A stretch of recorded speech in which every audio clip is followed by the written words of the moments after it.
Now that dude, he's the one that's always coming down here, and he's getting so close today when I'm standing here. Here he is up there. He was just actually in these bushes just here looking at me. And then when Providence felt his presence, he started to do that vibrating again. And his head goes down low, like he's scared, and he trembles. But they both know each other's here. And these guys have got to be familiar with me.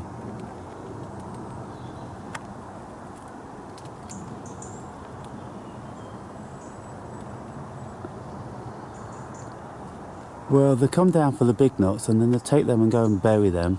So they've got all that food, and there's about 10 nuts, hazelnuts, Brazil nuts and all the rest of it. So they're not short. But Providence is going to be eating all of these sunflowers.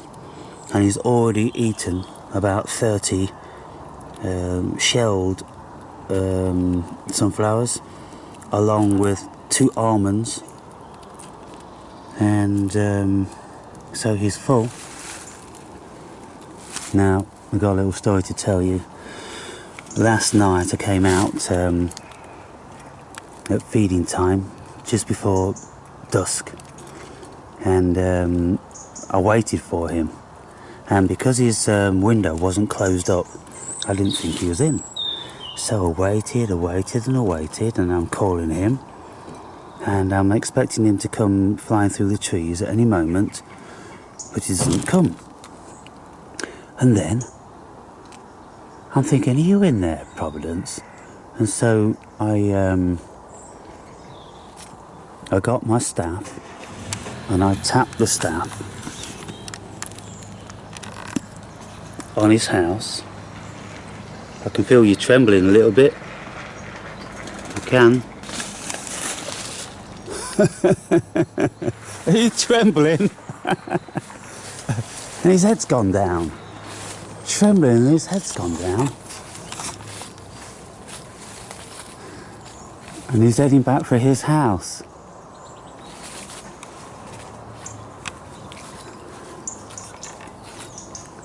And so, I'm tapping on his house and I'm calling him, and he's not coming out. And then it starts to almost get pitch black. And I'm like, well, just before it gets so dark, I'm just going to go up into the graveyard, call around there, just in case he's gone really far flung and he's lost his way back. And so I'm like this, you know, terrified parent roaming the streets at night. Hello.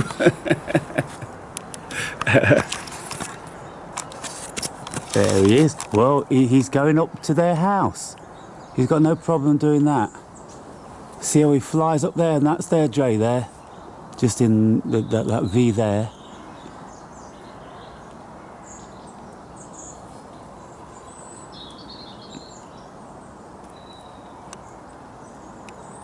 But it's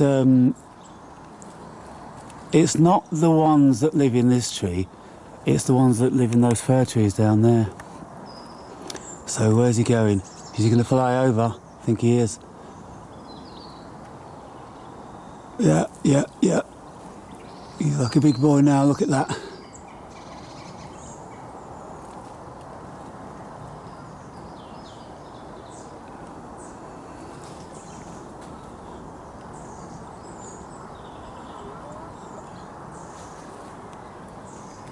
There he goes, he's in the treetops now, look at him go.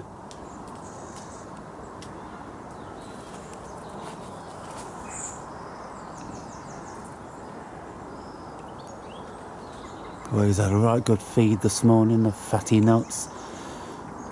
Keep him energised during these cold mornings. Yeah. And so, as I was saying, I'm knocking on on his house, calling and calling and calling him. This went on for like half an hour. And I'm up the graveyard, walked around the corner up there, calling out his name, wondering, you know, if he's been attacked by one of the other squirrels and he's injured somewhere. I'm like, God forbid he's been, you know, caught by a cat. I didn't think so. There's not really that many serious cats around here. And I come back and I'm like, really perturbed. And so I goes in very reluctantly and thinking, well, I'm not going to be able to sleep tonight. I'm going to be thinking about him freezing cold out the night, dying somewhere because he's injured or something. And I thought, has he met a friend and is he having a sleepover? Is my little boy having a sleepover without telling Dad? And I'm like, I goes up to my apartment and I've got this little torch that it's got a very narrow beam and I shine it on the foxes at night. And so I shined it on his house. And I'm thinking, I've just got to go down there. I've just got to be sure that he's not in there. He could be in there, he could be sick. So I got it on the wheelie bin and I put my fingers right down as far as I could in there, and then couldn't feel anything, couldn't see any movement. And so I got the torch, it's about that long, and I poked that down, and like, Providence, Providence, Providence, and eventually his little mousy face comes to his window and looks out as if to say, what's wrong? I went, for goodness sake, you know, I've been hanging around here for half an hour, calling your name, and you never had the decency just to say, I'm in, not feeling that hungry, I'm full. Anyway, I had some almonds in my pocket, so I just gave him one of these almonds. He took that and he went and got back in. What he'd done, you see, because now it's getting colder, he dug down and he'd pushed up all the stuff towards the top. So he doesn't necessarily plug his window up these days, but he gets so deep underneath it that he's snug as a bug there. And so there he was. I'm like, oh man. So then I went back into my apartment and like, yeah, I'm cool for the night. I'm thinking,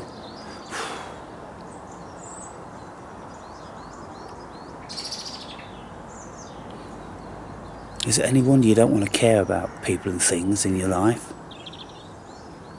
Can you imagine that times 10? If you've got like 5 kids, you've got a partner, and then you've got mum and dad that you really love and all this sort of thing. You've got all these loves going on. And, you know, you're worried about all of them because you don't want the loss. It's the loss. You can't stand it. You couldn't bear the loss. And, you know, as a kid, of course, I lost my mother when I was 4 years old. And then my man put us into children's homes for the next 5 years. So myself and my elder brother went into children's homes together. We got moved around all over the place. And 2 sisters, one was 2 years old at the time and another one was 1. They both went into separate foster homes. So we got scattered for the first 5 years, and then our old man bought a house and remarried and took us back to the family home. But you know, the damage has already been done. That separation and that loss. And so, you know, I only ever really loved one woman in my life. That was the mother of my daughter. And I've just been in avoidance of it forever. You know, I'd had animals when I was younger. I used to keep ferrets. And they were the apple of my eye, just like my little Providence is. The ferrets I used to have, I used to keep in a big cage, a big run in the garden. I used to let them out for exercise every single day when I come back from school, at least an hour. They could go all around the garden, sniffing and digging or whatever. I used to feed them the same food that we ate, you know, meat and veg and gravy, and they'd have all the bones and everything. They'd like chocolate and ice cream. If I was eating an ice cream like this in the summertime, the ferrets start really sniffing around, and then like you know, they'd lick it off the stick, or they'd even eat the chocolate or the ice cream from inside your mouth, put the mouth open, and then like they'd be eating. And then, when my ferrets were sick, when they get a cold, then I'd bring them in and then they'd sleep with me, lying down the side of my body for the warmth. And, you know, one of them still haunts me today, one that died in a horrible way.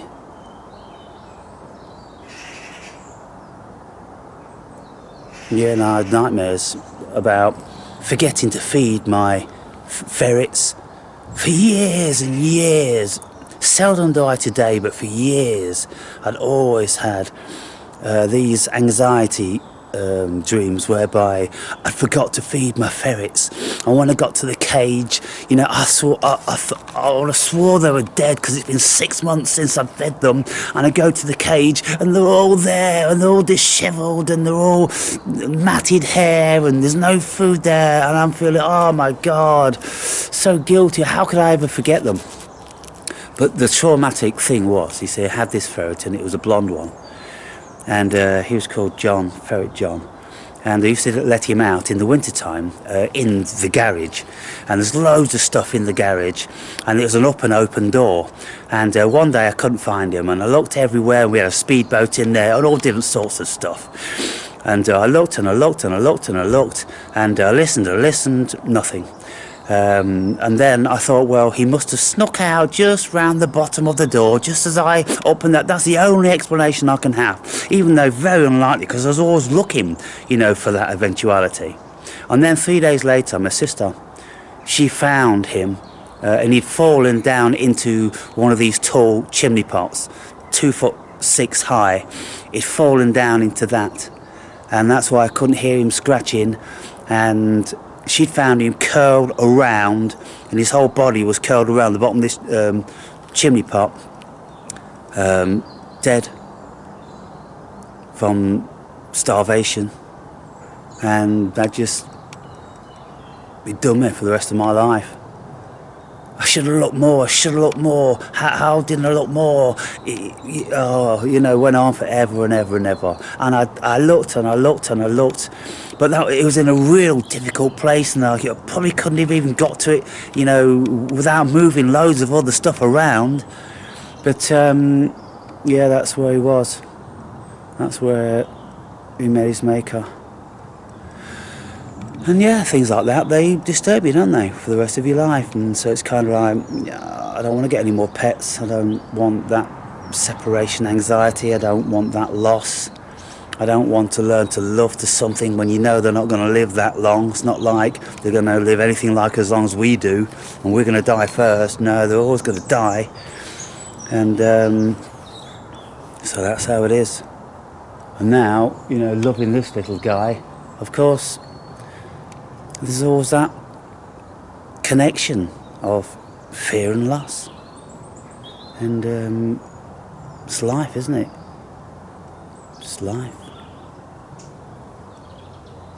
So anyway, getting up in the morning, as I said in another video, you listen to all the animals coming alive. And there's all different sorts of birds coming around, and they're coming around for the seed, and then there's other neighbours that feed on their windowsills, and so there's a lot going on.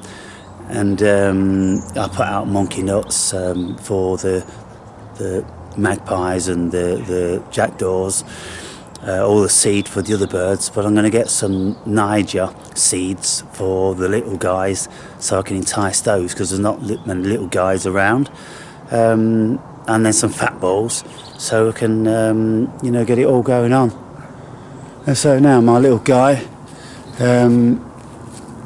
he's gone to enjoy his day.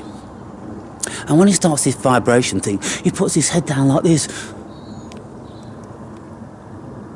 You see how I'm going like that? And that's what he does. And I'm like, oh, come on, you with me. Ain't nobody gonna fuck with you when you're with me. Why are you like that? I don't know whether that one's attacked him at some stage, you see. But anyway, there you are, just a little update. But the magic of listening to birds, you see, the magic, it really gets deep inside my spirit.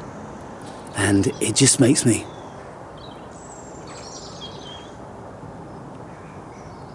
just enter into that spirit. There's a magic there. There's certainly a spirit. And when you just listen to the birds, you just enter that dream. And you know, this is why lots of these meditation videos have bird song. And you can get sounds of planets as well as bird song. And by the way, if you ever did listen to the sounds of the planets, they actually have a sound because NASA's recorded them. Earth sounds like a load of chirping birds. Now, isn't that curious? You've got like screeching sounds of like Jupiter and Saturn. Really evil kind of sound Saturn is, and Saturn's supposed to be evil, but it's like really screeching endlessly.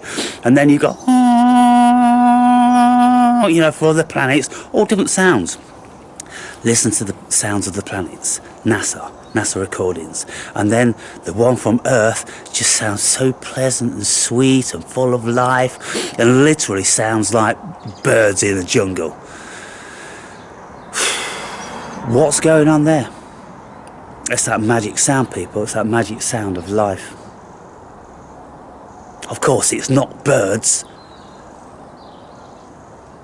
but it's that magical essence of bird song.